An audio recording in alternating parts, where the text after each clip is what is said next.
Snow walker here. What I have here is a 3-piece bear takedown.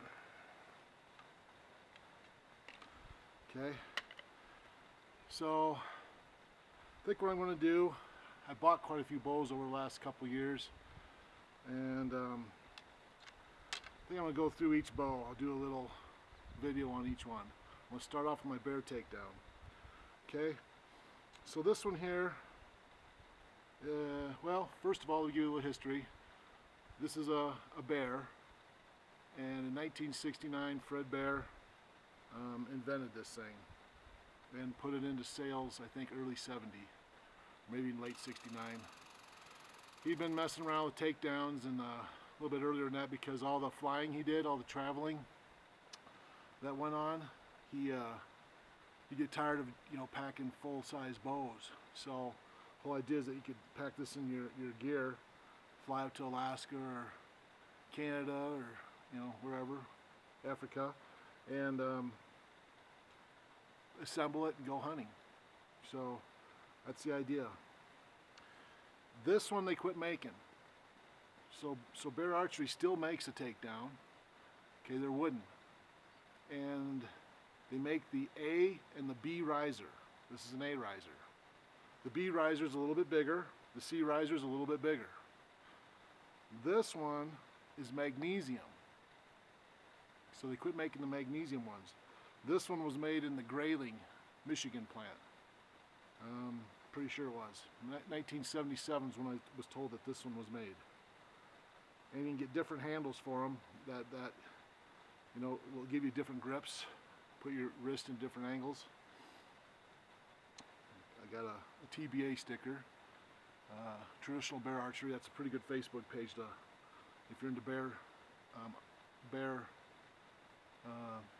memorabilia, not just bows, but all kinds of stuff.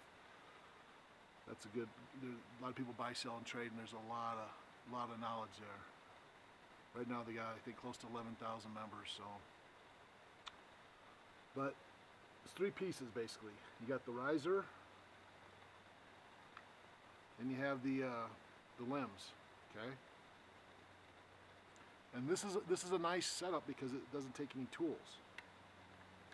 No tools are needed. You just slide them in like that, close the latch. Now on these, they give you different, I don't know if you can see this, I don't know if I can even focus this or not, but I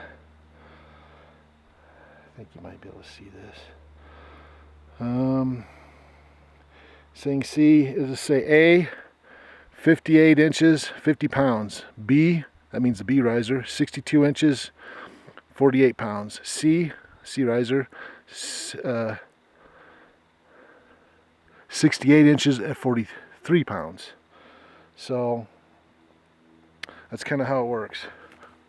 And these are the red tips. You got red tips, white tips, different color tips. And they have different color of risers. Some are white, some are black. And these are the black ones, obviously.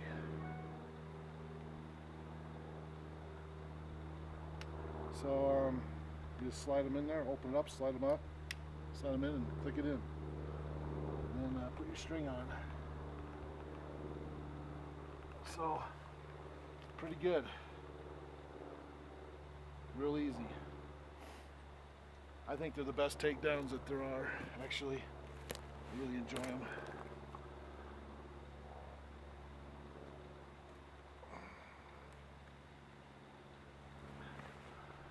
Yep. Okay. There it is. I already had the, I have an Oki 3 arrow, 2 blade. That's what I like. Super lightweight. Super lightweight. These arrows work great in my, and I originally made them for my longbow, 50-pound longbow. They work great on this bow as well. There you go. So you can carry this broke down in a pack. Now I'm ready to go hunting.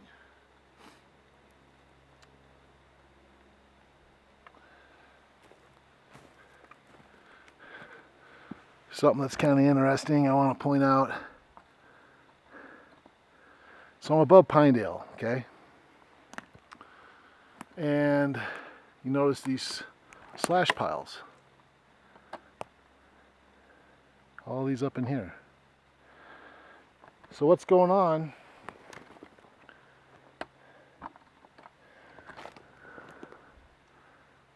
Yeah, so what's going on here is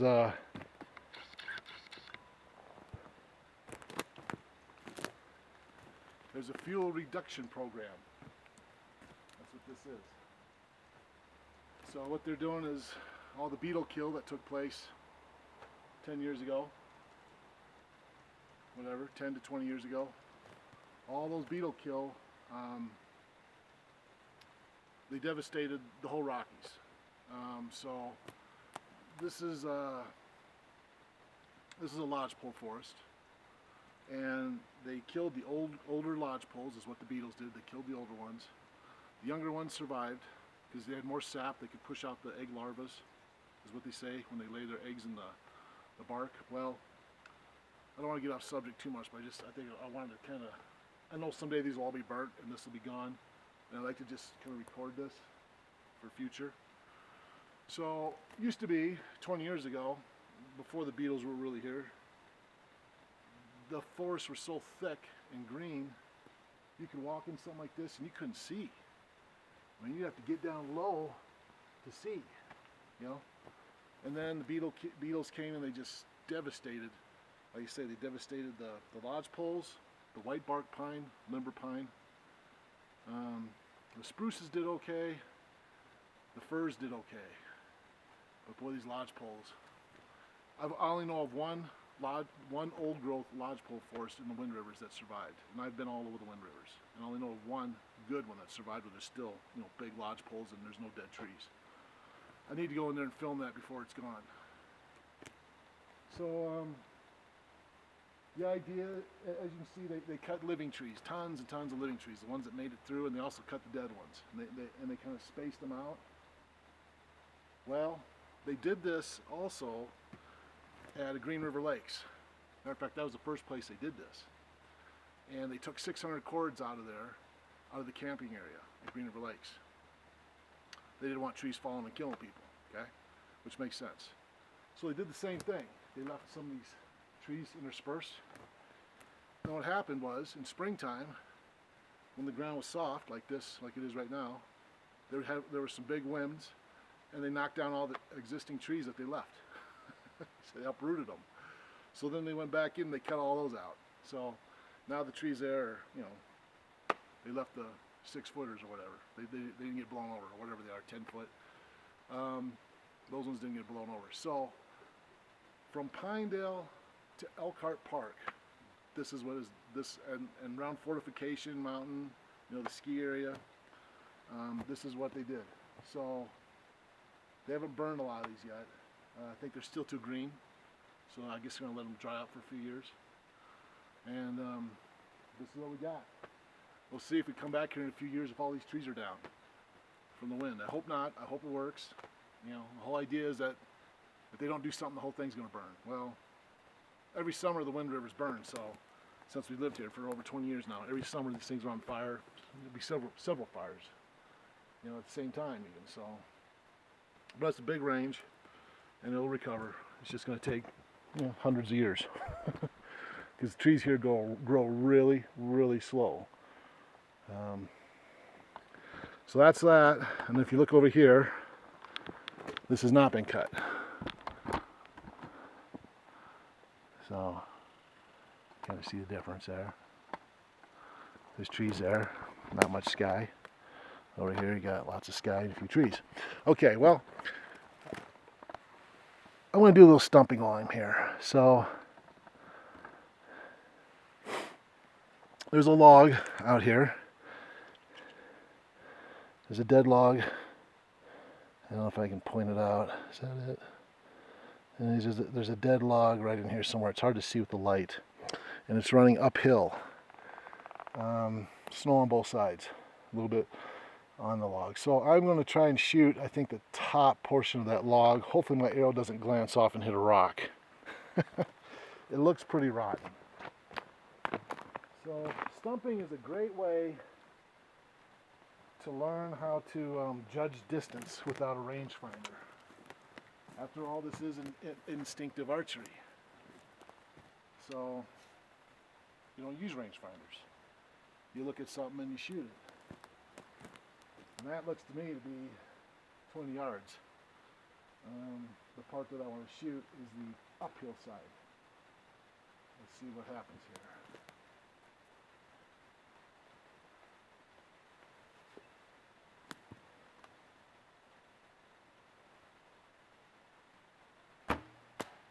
Okay. It didn't glance off, so it's not as hard as I was hoping it wasn't. I was hoping it wasn't hard. It's stuck.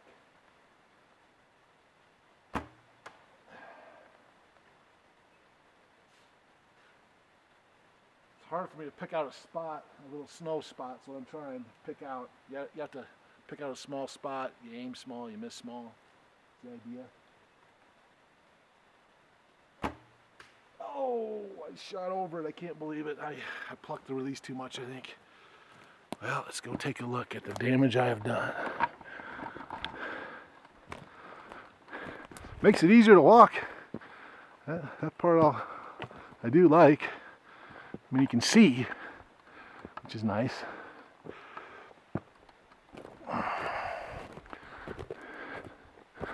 Okay, so two of them. Yeah, almost hitting the same spot. I was aiming for that little snow patch. Oh, I almost got it too. This is that really slippery snow. It's starting to melt. So the log was at that angle where I was, you know, is really uphill.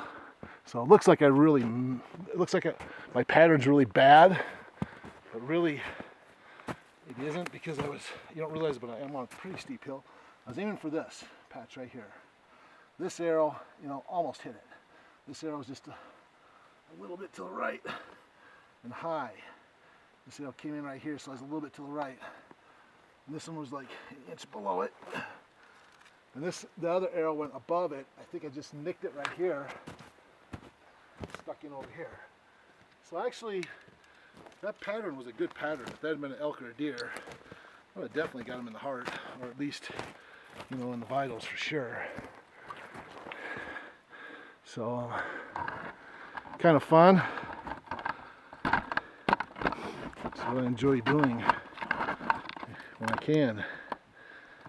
You know, I got some time. I haven't done much. Whoops.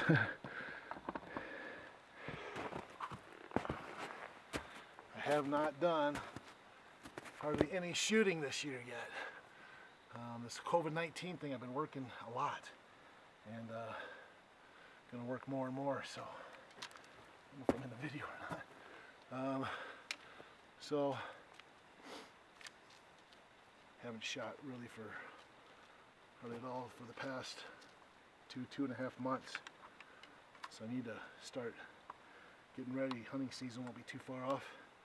This is Labor Day weekend. I'm up at about 9,500 feet. I was curious how these arrows would fly in the thin air, if they'd wobble around, but they looked good. So, Snowhawk or sight it off, may your arrows fly true.